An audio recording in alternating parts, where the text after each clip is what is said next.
Jak zarobić pierwszy milion na samochodach? No wydaje mi się, że chyba na klasykach, tak? Generalnie na tym to polega, że na samochodach, których próbujemy sprzedawać nowe samochody, no to trzeba dużą ilość sprzedać, żeby dać radę. Na klasyku, kiedy się dobrze zastanowi, jak to zrobić, można szybko tak zwany żartobliwy ten pierwszy milion zarobić.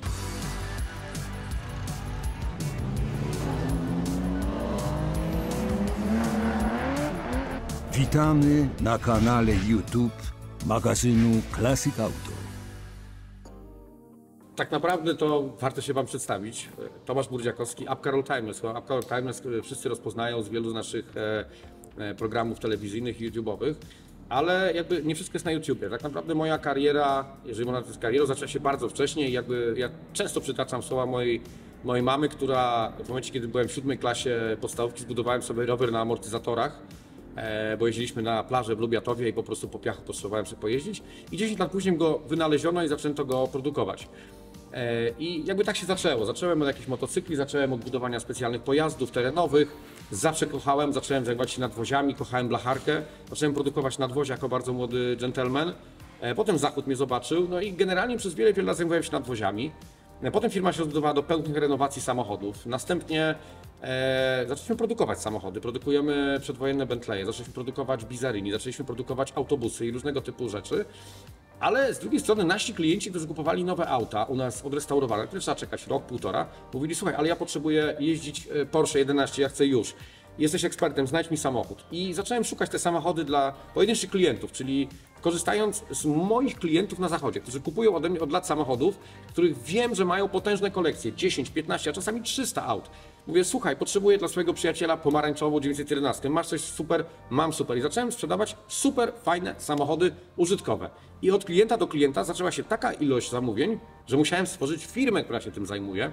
I w tym momencie kolejna firma powstała, czyli firma, która zajmuje się sprzedażą samochodów zabytkowych dla klientów, ale samochodów, o których klient nie musi się martwić, co z nim zrobić, czyli kupi, a czy on nie jest przerdzewiały, a czy tam jest zawieszenie dobre, a czy tam skrzynia, bo to ja się tym zajmuję. Ja kupuję taki samochód, który doprowadzam do stanu perfekcyjnego i oddaję klientowi do użytkowania, bo większość ludzi nie ma warsztatów, nie chce jeździć po warsztatach, nie chce się zastanawiać, jak go zarejestrować, jak go sprowadzić ze Stanów, jak go kupić z Arabii Saudyjskiej. Od tego jesteśmy my. Samochód na tablicach w Polsce, zarejestrowany, ubezpieczony, z kluczykami, z nowym olejem i jeździ. I to działa i ta firma się rozwija jak szalona. Tak naprawdę trzeba skategoryzować przede wszystkim samochód klasyczny. Jakby są dwa, w mojej ocenie, rodzaje samochodu klasycznego. To jest samochód klasyczny Youngtimer i samochód klasyczny Oldtimer, czyli auta, powiedzmy, sklasyfikujemy sobie na takie lata 80., 90. I to jest tam, w mojej ocenie, przynajmniej prostsza część. Może dlatego wydaje mi się tak, ponieważ sam się tym nie zajmuję, czyli zawsze trawa jest bardziej zielona u sąsiada, ale generalnie te auta jeszcze można znaleźć w oryginalnym stanie. Wtedy decyduje przede wszystkim wyposażenie samochodu, jego stan jak najbardziej fabryczny. No i oczywiście, jeżeli to są limitowane wersje, na przykład AMG, czy Brabusy, czy Alpiny. I wtedy wiemy, że w to inwestujemy. Generalnie te samochody w różnym stopniu, ale one sobie w jakiś sposób tam, te ceny rosną. Nie ma raczej przypadków, żeby modele AMG Mercedesa, czy jakieś specjalne wersje BMW spadały ceny. Czyli to jest dosyć bezpieczna inwestycja, łatwo określić wartość tego pojazdu i w momencie, kiedy się kupuje coś poniżej tej wartości, gdzie one są, powiedzmy, stałe, biorąc pod uwagę rynek globalny, w taki samochód możemy bezpiecznie inwestować. Wyższa gra zaczyna się na samochodach dużo starszych, bo tutaj oczywiście, jeżeli chodzi o lata 60. czy 50., prawie nie ma szans znalezienia samochodu w oryginalnym stanie. Więc tutaj musimy bazować na dwóch grupach samochodów, czyli to są samochody, które są w idealnym stanie zachowane, albo po dobrej renowacji, albo całkowicie odnowione. I tutaj generalnie te inwestycje dzielimy sobie na takie właśnie źródła, czyli kupujemy samochód, który jest jak najbardziej powinien być w konfiguracji fabrycznej, czyli silnik, skrzynia biegów, wszystkie detale w samochodzie, tak zwany matching. I ten samochód robi się renowację w najwyższych klasach, czyli trzeba tutaj zrobić w odpowiednim stopniu renowację i ten samochód powinien określoną wartość uzyskać. To jest w pewnym sensie do określenia biznes, czyli wiemy, za ile kupujemy samochód dawcę, wiemy mniej więcej, jaką ponosimy koszty inwestycyjne, osiągamy produkt. Z drugiej strony są samochody, które są w idealnym stanie, nie są fabryczne i te samochody też można kupić oczywiście za wyższe pieniądze i na tym samochodzie zyskać. Generalnie jednak trzeba wziąć pod uwagę, że mamy z punktu widzenia mnie, czyli osoby sprzedającej, 3 grupy nabywców. Według mnie to jest tak. Pierwsza grupa to są ludzie, którzy kupują sercem. Czyli ich nie interesuje, ile samochód jest teraz warty, ile będzie warty za 5 lat, czy to jest dobra inwestycja, czy zła. Oni chcą po prostu samochód, niech on będzie najbardziej nietypowy, nie będzie samochodem handlowym, nie wiem, niech to będzie Cadillac 55 rok kabriolet, podoba się małej grupie ludzi. Oni to chcą kupić, oni to kupią, interesuje ich tylko to, że chcą to posiadać. To jest pierwsza grupa ludzi, czyli którzy kupują serce. Druga grupa to są ludzie, którzy kupują to inwestycyjnie. W sytuacjach takich, jak mamy teraz, powiedzmy światowych, kiedy wartość pieniądza spada, mamy inflację, no to kupując samochody, które są powiedzmy zagwarantowane zyski od 8 do 17%, inwestując w takiego klasyka, przetrzymując odpowiedni okres czasu, korzystając z usług kogoś, kto wie, jaki klasyk kupić, można inwestować pieniądze, nawet nie kochając tej motoryzacji i na tym zarobić. I trzecia grupa, tak naprawdę w mojej ocenie najciekawsza, to są ludzie, którzy chcą mieć auta, ale dbają o to, żeby to była inwestycja. Czyli w momencie, kiedy ktoś kupuje samochód, niech to będzie wymarzony Porsche 911 Turbo, a on go pragnie, on go od dziecka chciał, chce w niego zainwestować, ale tak kupić, że w momencie, kiedy podejmie decyzję o sprzedaży, przynajmniej nie stracić, a najlepiej jeszcze zarobić. Dlatego tutaj jest potrzebna bardzo duża wiedza, jeżeli chodzi o dobór takiego samochodu. Czy da się na samochodzie zabytkowym zarobić 200 czy 300% na jednym? No generalnie raczej nie. To są kwestie... Chyba, że w długim okresie czasu, ale to są kwestie takiego farta, czyli znalezienie samochodu, który jest czymś wyjątkowym. Takie rzeczy się zdarzają, ale od razu chcę powiedzieć na wstępie, że to nie jest tak, że ktoś, kto bardzo dużo czasu poświęci, będzie szukał samochodów na internecie, zarobi pieniądze. Według mnie w ogóle nie ma tak naprawdę szans samochodów na internecie, ponieważ robiąc to sam wiem, że generalnie samochody, które w potężnych kolekcjach, które znajdują się na całym świecie, które nie są widoczne, te samochody, które są oferowane do profesjonalnych zakładów, sprzedawców, handlarzy, jakby tego nie nazwać, w momencie, kiedy nie ma już możliwości zainteresowania kogokolwiek tym, one trafiają na internet.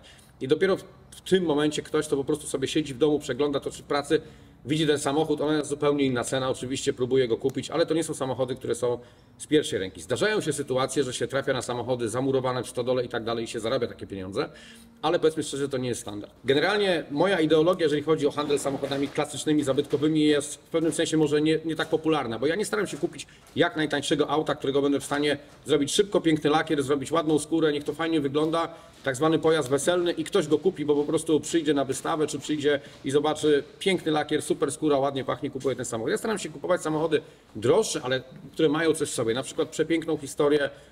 Mam samochody, które mają faktury od pierwszego dnia zakupu, w każdej naprawy, wymiany dętki, opony, utrzymane, garażowane i taki samochód, ktoś to kupuje, to ma po prostu historię 40, 50, czasami 60 lat samochodu.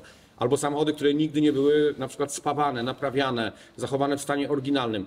W te samochody oczywiście czasami, kiedy poszukuję czegoś ciekawego, ten samochód jest omijany przez większość ludzi, bo on na przykład jest brudny, zapyziały, powiedzmy tak bardzo kolokwialnie, ale ja widzę w nim potencjał. Bo na przykład otwieram maskę, wszystkie naklejki oryginalne, nie ma wycieków i tak dalej, mimo że on wygląda najgorzej w całym parku maszyn. I w ten samochód ja inwestuję swój czas. Doprowadzam do tego, że są nowe opony, akumulatory, wszystkie przewody. Dbam o to, żeby te przewody za chwileczkę nie sparciały, tylko patrzę do przodu.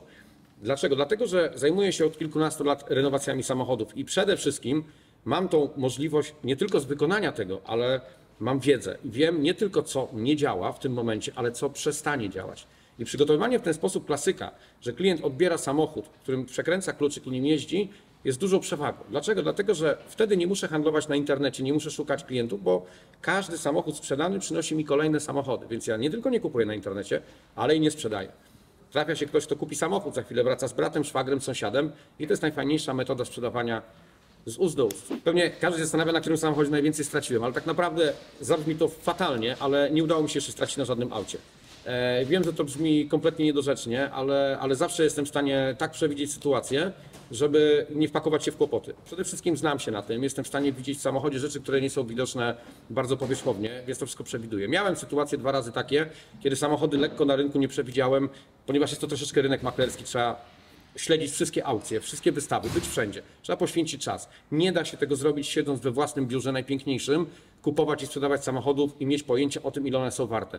Czasami to jest 20 wystaw rocznie, to jest podróżowanie nie tylko po Europie, ale i po świecie. Trzeba wiedzieć, co się dzieje. Druga rzecz, jestem warsztatowcem, czyli produkuję samochody zabytkowe, robię renowacje, ale znam też wiele innych osób, nie tylko w Polsce, ale w całej Europie. Łatwo jestem w stanie ocenić. Wszyscy inwestują w to, wiemy, że za rok, za 2 te samochody będą droższe, bo ludzie włożyli nakłady. Znamy potencjał nabywczy klientów, bo zlecenia idą z Francji, z Holandii, z innych źródeł i to powoduje, że nawet jeżeli samochód jest w danym momencie, kupujemy po cenie rynkowej, to jestem w stanie przewidzieć, że za 1,5 roku ten samochód będzie miał dużą zwyżkę, bo jest bardzo duża inwestycja i potrzeba na te samochody, są zamówienia. Na którym zarobiłem najwięcej? Tak naprawdę no to zdarzały mi się zarobki na poziomie 100 000 złotych na samochodzie, który powiedzmy był warty 300-350. No czyli to jest jednostkowo, może procentowo nie jest dużo, ale kwotowo jest to fajna suma, jeżeli się kupuje fajną okazję. Często to wynika z tego, że kupuję części kolekcji, czyli mam propozycję na przykład kupienia 5, 6 albo 11 samochodów i wtedy ta cena jest genialna, bo ona jest przez właściciela uśredniana i te najfajniejsze egzemplarze, które z tej średniej ceny wynikają, mamy genialne prowizje i mamy bardzo duże pożądanie. Też mamy fajną możliwość. Ja nie zajmuję się importem do Polski samochodów tylko i wyłącznie i sprzedaży w Polsce. Ja kupuję samochody w Holandii, sprzedaję we Francji kupuję, które sprzedaję w Belgii kupuję, które sprzedaję w Anglii, ponieważ te rynki są różne. I teraz, jeżeli będziemy patrzyli lokalnie, nie jesteśmy w stanie zarobić prawdziwych pieniędzy, musimy żyć globalnie, bo są samochody jak Porsche, które jest ciężko sprzedać w Niemczech, bo jest 1200 aut, 911, 1000 aut jest na ogłoszeniach. We Francji jest pożądanie na te auta w doskonałym stanie, nie po renowacjach. W Polsce jest mało tych samochodów i zależnie gdzie się te samochody usytuuje, tam są fajne zyski. Cała Francja to mamy mnóstwo Lambo, mamy mnóstwo De Tomaso, tam kupujemy te samochody, sprzedajemy z kolei w Holandii, gdzie na to jest duży rynek, lub w Szwecji. Więc jeżeli się zacznie globalizować ten rynek, ta wartość samochodu, tego samego pojazdu w różnych miejscach jest różna. I teraz dzięki temu, że jesteśmy na wszystkich wystawach najważniejszych w Europie, wiemy, gdzie nasz produkt lokować. I wtedy ta inwestycja i ten zysk naprawdę się robi bardzo ciekawy. Jeżeli teraz się zastanowimy, czy kupować drogie czy tanie samochody, ja też tutaj uważam, że działam dosyć nietypowo, bo mam samochody, które kosztują 10 000 euro, mam ich najmniej, ale mam też auta, które są warte 200-300 tysięcy euro. I to jest też ważne, że mam ten rynek dla wielu, wielu osób, bo są osoby, które chcą mieć samochody tanie i są samochody, które droższe. Oczywiście zysk dla nas kwotowy na tych samochodach tańszych jest mniejszy, ale tych samochodów się sprzedaje bardzo dużo. Najlepszym pułapem inwestycyjnym i sprzedażowym samochodów to są samochody pomiędzy 40 a 80 tysięcy euro. W tym jest największy ruch, najwięcej się tego sprzedaje. Jeżeli samochody są fajne, z ciekawą historią, bardzo uczciwe, z garażu marzeń. Chyba bym użył takiego stwierdzenia, że ja kupuję samochody z garażu marzeń. Jakby to przejść trochę z tą teorią, którą wam powiedziałem na początku, że są marzyciele, którzy kupują samochody takie, które by chcieli mieć, ale ja mam ten garaż marzeń bardzo specyficzny. Czyli co mi się marzy? Marzy mi się Porsche 911, marzy mi się Lamborghini Countach, marzy mi się Alfa Romeo Spider, marzy mi się Ferrari Testarossa, czyli to jest taki fajny garaż marzeń, taki naprawdę, że on na całym świecie funkcjonuje, czy Jaguar E-Type. I ja handluję garażem marzeń. Ja nie mam samochodów, które są przepiękne, ale po prostu na nich rynek jest, nie ma tego pewnego rynku. Robię inwestycje pewne, czyli coś, co się sprzeda wszędzie. Mam samochód, który mogę wysłać do Japonii, do Dubaju, do Holandii, do Stanów i go sprzedam. I to jest jakby dla mnie bezpieczne. Nie wchodzę w takie ryzykowne rzeczy, że to się podoba bardzo małej ilości osób. Jakby najważniejszą rzeczą to jest w całym tym interesie klient.